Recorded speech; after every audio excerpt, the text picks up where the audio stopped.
in case you missed it, yesterday was National Pie Day. Actually, it was more than just National Pie Day, it was Pie Day of the Century, I think, if I remember correctly. So in honor of Pi Day, which pi is like a mathematical scientific thing, I'm not a mathematician, I'm a scientist. I do have some scientific facts for you though this morning that I thought would be fun to get us started. The first one is kind of a physics trivia thing. You know, like when you do push-ups. You do push-ups. In push-ups, you have like two types of force opposing on them. You have the force of gravity pulling you down. You also got the force of your muscles trying to push you up. Well, did you know that when Chuck Norris does a push-up, he actually pushes the earth down? He literally pushes the earth down. There's no other force involved. It's true. It's true. Some geography is a good form of science. Some geography is actually a little bit of history too. There used to be a street named after Chuck Norris. There used to be a street named after Norris. This is real. But it had to be changed because nobody can cross Chuck Norris and live. Come on, I had a little more of that. Finally, some psychology for you. Some honest to goodness psychology. We all know the fear of spiders is called what? Arachnophobia, right. Fear of spiders is arachnophobia. The fear of tight spaces is what? Claustrophobia, right. The fear of Chuck Norris is, well, logic. Supposed to generate a bigger laugh than that, but I'll just take it like forget it. I'll be honest with you, I have never honestly seen a Chuck Norris movie in my life. I've never seen one.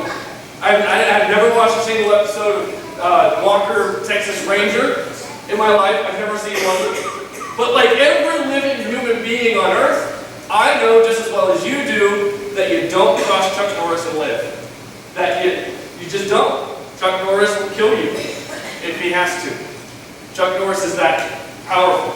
Chuck Norris has a reputation that precedes him. I'm pretty sure that every newborn child comes out of the womb knowing that you don't cross Chuck Norris. It's just part of like our DNA, it seems like. I don't know why, but it's true. Whether warranted or not, Chuck Norris has the street cred of somebody you just don't mess with. Ever. Jesus had a reputation too. Chuck Norris has a reputation that's lasted maybe on the past 30 or 40 years, but Jesus has had a reputation that's preceded him for nearly 2,000 years now. And by all accounts, Jesus' reputation is pretty well received. People in general, whether they consider themselves Christians or not, whether they are believers in Jesus or not, whether they acknowledge the resurrection or not, people in general like Jesus. If you ask somebody on the street and you ask them their opinion about Jesus, they generally say, oh yeah, he was a good man, he was a great teacher, he was a wise prophet, he really cared for the poor, he helped the sick, he cast out demons, he did all these great wonderful things. Jesus was a good guy.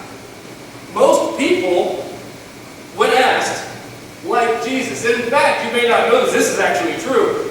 Just about every world religion around the world acknowledges Jesus in some way. Islam acknowledges Jesus. Judaism acknowledges Jesus. Even Hinduism and Buddhism acknowledge Jesus in some way, shape, or form. Almost every religion in the world has some place for the man named Jesus because of his reputation. This reputation that comes from the life that he lived. But if you were to ask the same people who claim to like Jesus or have a favorable opinion about Jesus, what they think about Christians or what they think about the church, you'd get a very different answer altogether. Completely different answer. This morning we're continuing our teaching series called Flesh, Real Life, Real Jesus. And it's in this series that we are considering what it means to live, actually live like Jesus lived in his life. Last week we talked a little bit about, I introduced a really big, complicated subject, a big, complicated word known as the incarnation. And we talked about what it meant for God to literally take on flesh and to actually live as a human being around us. We said last week that God literally took on flesh and moved into the neighborhood. He moved into the neighborhood. He worked our jobs. He went to school like us. He was born like us. He had friends like us. He hung out with his neighbors like us. Jesus lived, in short, a life just like you and I lived. For 30 years, Jesus lived among us. For 30 years, Jesus lived a life that was headed towards the crucifixion. But for the majority of those 30 years, he didn't speak about his true identity. He didn't do any miraculous signs or wonders to reveal his secret identity. He just lived among us to relate to us, to get to know us, and to help us get to know him, to help us know the true nature of God. And during that time, as the author says, Hugh Halter says in the video and also in his book, during the 30 years of life that Jesus lived, he built an amazing amount of street cred, or he created a brilliant reputation for himself as one who was worth following, one who was worth being around, one who was worth hearing out and listening to. Kids learn at a really young age that reputation is a pretty big deal. A reputation can make you or break you. I was the proverbial band geek in school. When I was going through like K through 12, I was the band geek. I was the nerd that got kicked upon. I had the zits all over my face. I was everything band geek is. When you see a classic, teeny bopper movie, and it portrays the band geek, that was me through and throughout. But I worked really hard so that by my senior year, by the time I was in 12th grade, I was a little bit more than just a band geek. I made myself kind of a jack of all trades. I got to be like a triathlete. I worked really hard. I got to be at the top of my class academically. And so, I got to a point where I was like relatively okay in school. I got to sit sometimes with the cool kids in the cafeteria. It was okay. I wasn't kicked away from the table. But for a lot of kids, that's not the way life is. And reputation, even though it's superficial, and even though popularity issues are kind of silly and frustrating, what they teach us in school, what we learn through our adolescence, is that reputation does matter. And in many areas of life as adults, reputation can make or break you, literally make or break you. Consider this. For instance, there have literally been politicians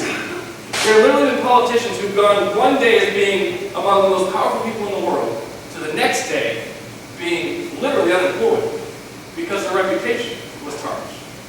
Or businesses, for instance, big, massive corporations, huge conglomerates, billions of dollars, have gone from being amazing businesses employing hundreds, if not thousands of people one day to literally overnight becoming bankrupt because something tarnished their reputation.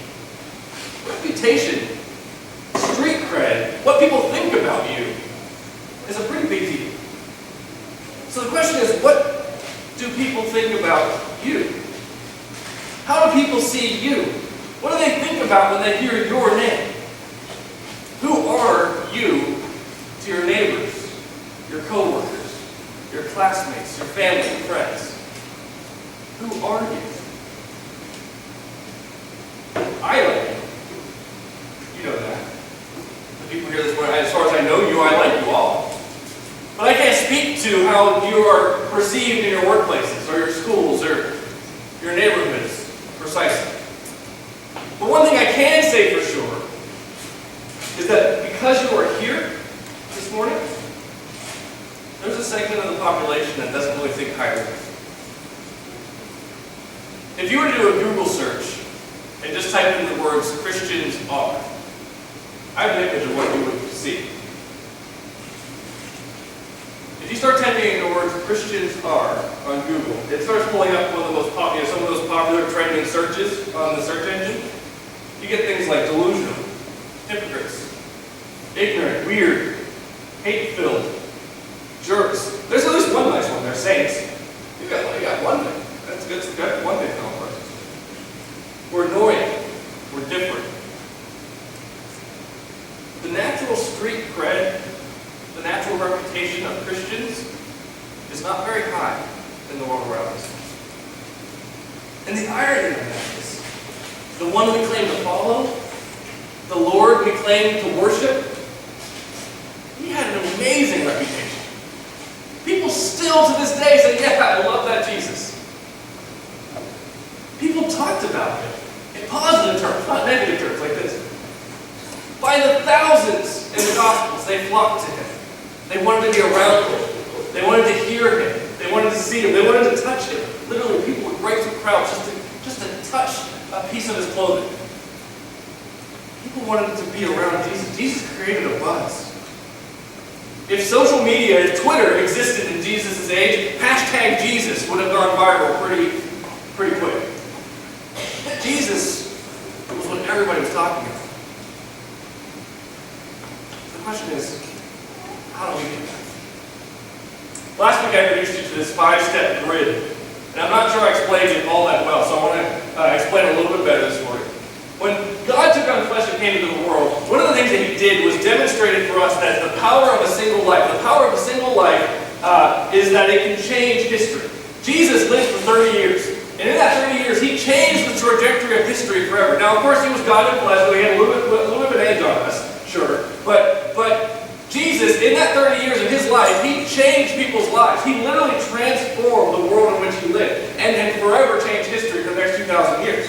But the way he got to that transformation near the top of that chart was not anything like the way we try to change people. We try to change people by, arguing with them, or just dragging them in, kicking and screaming to church, or getting them to watch some movie with us, or just trying to reason with them. But Jesus did things a little bit differently, and God knew that in order to change the world, in order to change and transform the world around him, he had to do things a little differently. So last week we began with the first step of this 5-step grid, where we talked about God came into the world and lived among us. That's called the incarnation. And so those first 30 years of his life, he just lived among us just to be around us, just to get to know us, and just relate to us. And while he was living among us, as he was leading towards this transformation of the world, as he was leading to this transformation of people's lives, he began to work on his reputation. And so that's the second step we're on here this morning. We're going to talk a little bit more about what it means to have the same reputation that Jesus had, how we can pursue a reputation of being like Christ, because that's what being a Christian is all about. Being a Christian is all about being like Jesus, pursuing Christ's likeness. And so if we're like Jesus, we should have a similar reputation that Jesus had. And so where we are today is on this second step of this 5-step grid of the path toward Jesus' transformation. And Jesus began by building a reputation. There are 4 keys. There's 4 keys I want to give you to how you can create the same kind of reputation Jesus created for himself. Jesus built a reputation first by being human. It's very simple. Jesus was human. Now, this might sound like kind of silly and basic. Yeah, we know that. We talked about this last week. Jesus was human. But in reality, this is an incredibly important point for us to acknowledge. In the first century, the Jewish people were expecting their Messiah to be something otherworldly. The Messiah wasn't supposed to be human. The Messiah was supposed to be like a crossover of like the Pope and Chuck Norris. He was supposed to be like this otherworldly, super religious superhero type figure who was going to, bring around the spiritual leadership of the nation of Israel, but he was also going to kick the butts of the enemies of Israel. That's what he was going to do. He was going to literally be like the Chuck Norris of Israel. But when Jesus came into the world, when God showed up, took on flesh, he was just human. He was just an honest-to-goodness human. And he was just a regular guy. In fact, for many years, Jesus lived like just one of the guys from Nazareth. They knew him as Mary and Joseph's son. They knew his family. They knew him as just a guy who lived down the street. There was nothing really special or particularly different about Jesus. There were some things that some people noticed, but he wasn't exactly the Messiah figure that people expected. And even once Jesus got his ministry going, even once he started out as identifying himself, revealing himself to be the Messiah, he did it in a way that was very peculiar. If you're somebody who has all these otherworldly powers, if you're somebody who has some sort of supernatural gift, chances are in your human mind you would think, well, I'm going to do something big. I'm going to get my name out there to the public, and I'm going to do something dramatic, something world-changing. That's going to set the stage for me, right? I'm going to heal somebody of cancer. I'm going to dramatically fix somebody's broken leg. I'm going to cast out demons. I'm going to fly over Jerusalem. I'm going to do something big and dramatic. But Jesus' first revelation that he was the Messiah, his first sign that he was something different other than being human, his first miracle was to change water into wine. Simple as that. Jesus, in the second chapter of John, went to a wedding feast. He went to a wedding with his family and his friends, and at the wedding, his friends who were getting married ran out of wine. And at that time, it was a huge embarrassment to run out of wine. It wasn't like the bar just ran dry. For our time today, you're like, okay, somebody go get a six-pack, somebody go get another case of beer. It wasn't quite like that. There was a bit more of a ceremonial, social, cultural thing. That you had to have the wine for the wedding. It was absolutely vital. To run out of wine meant that this was going to be a social embarrassment for the couple, for the family, for many years to come. They were going to be devastated by this. And so Jesus' mother in the story comes to him and says, the couple, they've run out of wine.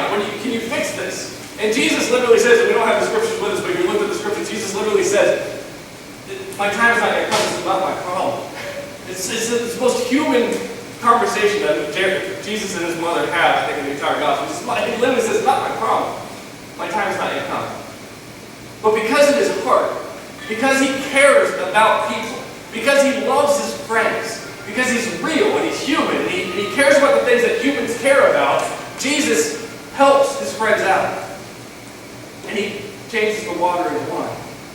And at the end of the gospel, at the end of the story in John chapter 2:21, this is what John says. He says, this miraculous sign at Cana in Galilee was the first time Jesus revealed his glory, and his disciples believed in him. And most of the time when we read that scripture, we think, well, yeah, he miraculously changed water into wine. That's pretty cool. I would believe in him too. But when I read that over and over again this week, and I realized something. It wasn't so much the miracle that Jesus did that revealed his glory. It was the heart behind what he did. Jesus cared for his friends. His heart broke for these people who would be embarrassed if they ran out of wine. And so he reluctantly even revealed his glory, revealed his true identity, at least partially, at this wedding feast. He made himself vulnerable at this wedding feast for his friends. Jesus worries about the things that we worry about. He's concerned about the things that we're concerned about. The things that weigh on us are not too small or too big for God. God cares about what you care about because he's like a good friend. He literally loves you as a good friend, as a neighbor would. So often we hear Christians criticized as being kind of holier than thou. You've heard it. It's kind of otherworldly. We're just too godly. We're too focused on other things. While regular people out in our neighborhoods are worrying about their families, or worrying about their jobs, or worrying about their schedules, or their finances, or their marriages, while the regular people of the world are out there worrying about these things, a lot of Christians act like that kind of stuff doesn't matter to us. All we seem to care about a lot of times is dragging people into church. You just got to come to church. You just got to give your tithe to the church. You just got to be a part of my church. And we kind of lose focus about the fact that these people are real, and they just need a real friend. They just need a real human being, real human to talk to relate to empathize with, to sympathize with, a listening ear to hear them. People just want to be treated like human beings. Instead of giving out this superficial vibe that we just want them to come to our church and just sit in the pews, just sit in our chairs, and be a part of what we're doing. It would make a dramatic difference if we just started relating to people like Jesus did, and had a heart for the things that they have a heart for, cared about the things they care about, worried about the things that they worry about. The world would be totally different if Christians were human. If we were just real with people. And just treated people like we would want to be treated. So the first key to Jesus' reputation was be human. The second key is also seems kind of silly on the surface level. It's that Jesus worked a job. Jesus worked a job. Back in the book of Genesis, Adam and Eve sinned and brought about, we know the story from the opening chapters of Genesis. Adam and Eve sinned and they brought about the curse on all humanity. All the world would now be cursed because of what Adam and Eve did, choosing to go with their own will rather than God's will. And the curse that they unfortunately bestowed upon the rest of humanity was at least twofold. It was that women would now struggle with childbirth, and that God says that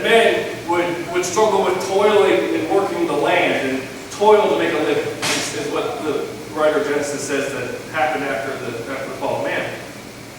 So when we think about the fact that because of the curse is the reason why we have to work a 9-to-5 job. Because of the curse is the reason why we have to endure day in and day out of earning a paycheck. Because of that curse, it's fascinating to see that not only when Jesus came to earth did he take on flesh and live among us and was he the Messiah and all that kind of stuff. But when Jesus came to earth, when God sent Jesus to earth, he made him submit to a 9-to-5 job.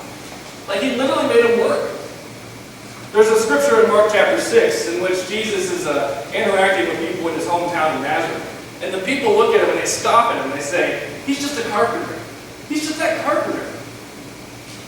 And the word that they actually translate from the Greek here is the word tektok or tektok or something. And I think it actually better translates to builder rather than carpenter, but that's neither here nor there. But the fact of the matter is that Jesus worked. And you know what that means, right? I mean, Jesus had the same kind of days we have. Jesus had good days and bad days. I'm sure there was a day when Jesus dropped a hammer on his foot, and he may have slipped out a curse or something, because it hit his big toe, and it stubbed his toe. Or there may have been days where, there were likely days when Jesus had to deal with customers of some kind. He obviously had to sell something, and that's the kind of business he was in, and so he probably got treated poorly by some customers. We've all been there. There's days where Jesus likely missed deadlines, where he was under pressure, he took on too many responsibilities, and now he's missing deadlines, he's running late, and people are getting upset with him. People are criticizing him.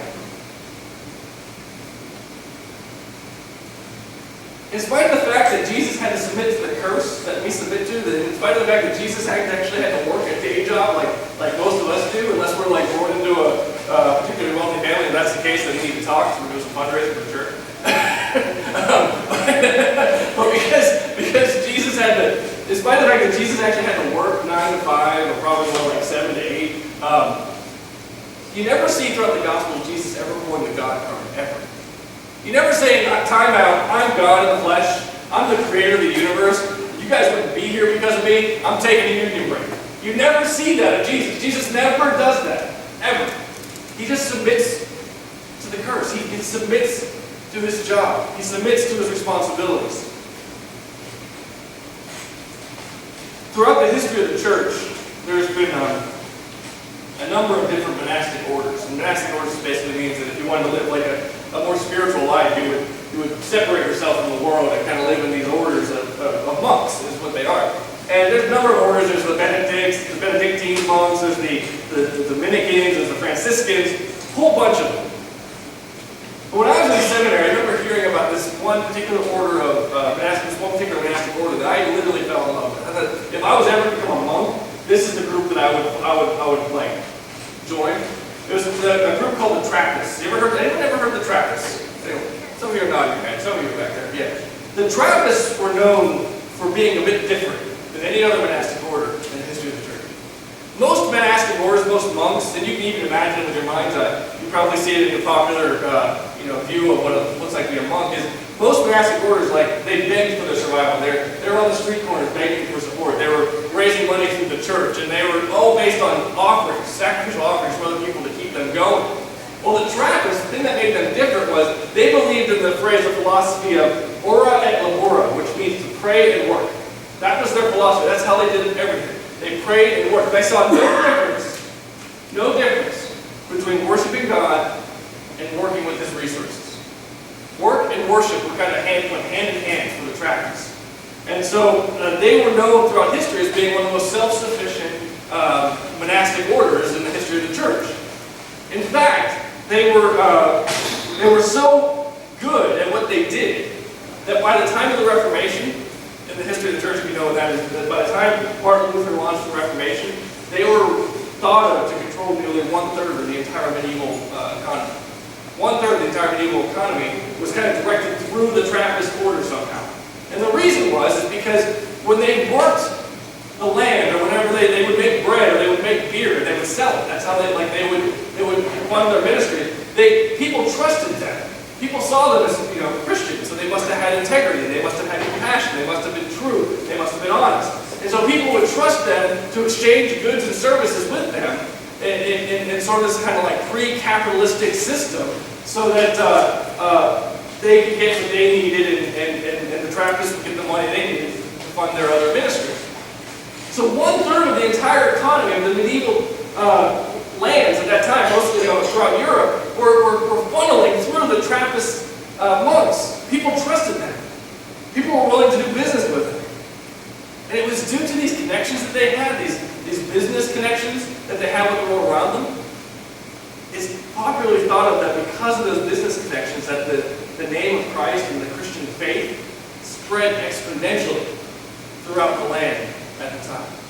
Of course, this is after the fall of Rome, and so there's no state religion really going on here. And the people were kind of all on their own, doing their own thing. And it's largely because of what the Trappists did, their business involvements with other people, that they continued to lift the name of Jesus up. They continued to share Jesus with the world around them. I have to believe that that's largely why Jesus did what he did. That he worked when he came into the world. Because of the connection, the natural connection it gives you to the world around you. If you want to walk like Jesus walked, if you want to live like Jesus lived, we need to learn to take advantage of what we do each and every day. Whether you work in an office, you work in a hospital, maybe you go to school every day. Whatever your circumstances may be, you have the opportunity to build a reputation with others who do the same thing day in and day out. You can empathize with the things that other people are going through. You can care about the things that other people are dealing with. Your colleagues, your classmates, your coworkers. You have an opportunity to share the kingdom of God wherever it is you work, in your cubicle, or in your nurse's station, or your doctor's office, or your lawyer's office, or whatever it is that you do. Whatever it is you do, you have an opportunity to build a reputation as somebody who cares, like Jesus cared, in that world. Specifically, in that world. So the second key to building the reputation that Jesus built is to just use your job. Work your job. The third key to Jesus' reputation was that Jesus wasn't afraid to pick a fight. Jesus wasn't afraid to pick a fight. This key is a little touchy because you can get a little overbearing on this. And it can be a little difficult to find the middle ground here, because a lot of Christians are known as one or two things. A lot of Christians are known as either being on one side of the pendulum where you're really, really passionate about your particular cause, your particular issue, but you don't have a whole lot of friends because you're so passionate about it, and you people distance themselves from you. And then there's the other side. The other side of the pendulum is that people are, you're so lovable and you're likable and you want to be around everybody, you're very popular. But when people ask, if I were to ask them about you, they wouldn't really know if you stood for anything. They wouldn't really know if you had an opinion on anything, really. Because you kind of become everybody's opinion. You kind of reflect everybody's personality. Because you just want to be likable. You just want to be friends with them. Jesus found a way to balance both of those pendulum swings. He found a way to work right through the middle. Everybody, well, I shouldn't say that, that's not true. Just about everybody loved Jesus. There were some who didn't. Religious leaders, the political leaders of the day, they didn't. But everybody else liked him.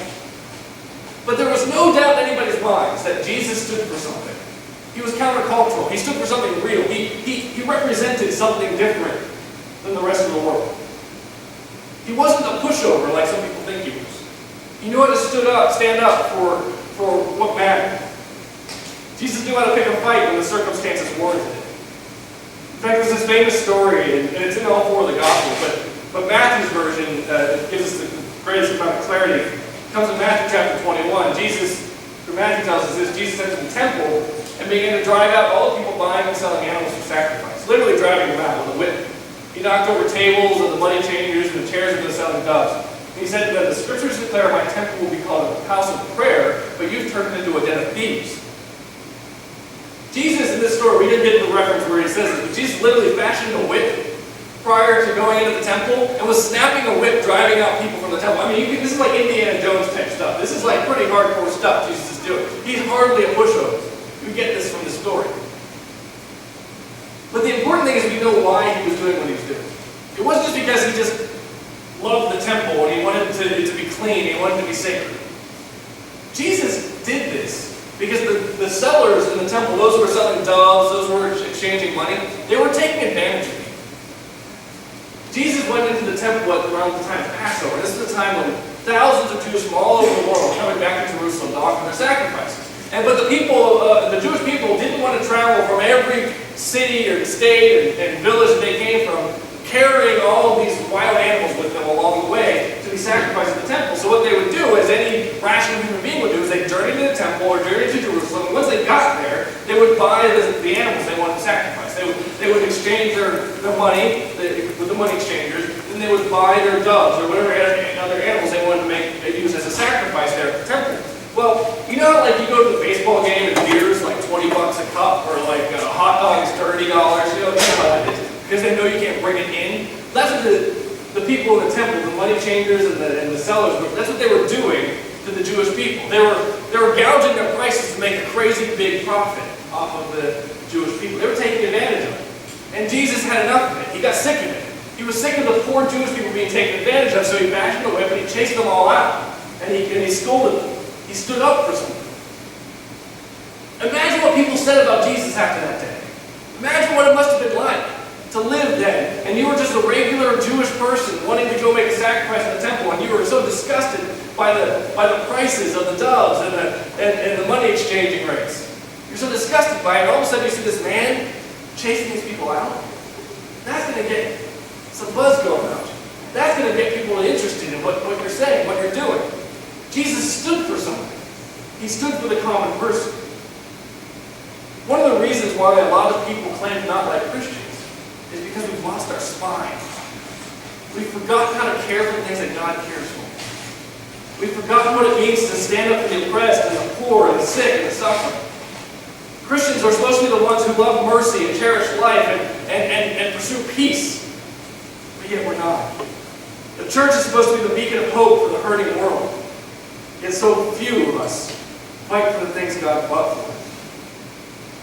When outsiders look at the church, when people look at Christians, what they see is that mega church pastor on the news this past week who was trying to raise money for a $65 million jet.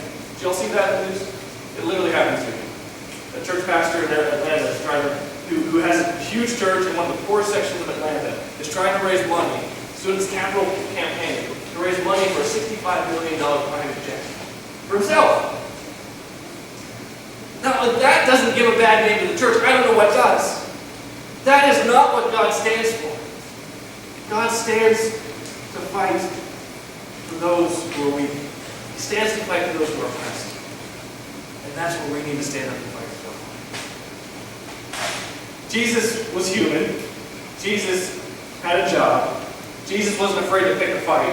And the last key to Jesus' reputation was that Jesus wasn't afraid, or Jesus was a friend of sinners. Jesus was a friend of sinners. Perhaps most popularly known for throughout the gospel, during Jesus' life, he was known as a drunkard and a glutton. There's a few passages I pulled out of Luke to illustrate this. We get this in Luke chapter 5. It says, Levi held a banquet in his home with Jesus as the guest of honor. Many of Levi's fellow tax collectors and other guests who ate with them were also there.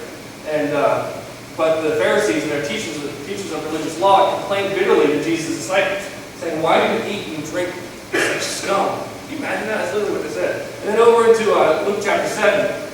Again, we get another exchange here. He says, "The Son of Man feasts and drinks, and you say he's a glutton and a drunkard and a friend of tax collectors and other sinners." Jesus was known as a friend of drunkards. He was known to be a glutton because he hung out with gluttons. He hung out with sinners.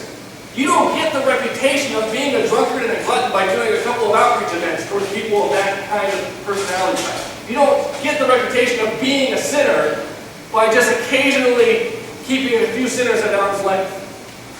You get this reputation because you actually become friends with these people. Jesus ate and drank with those people all the time. They called him a friend of sinners because he was literally a friend of sinners. And I don't know about you, but I thank God for that.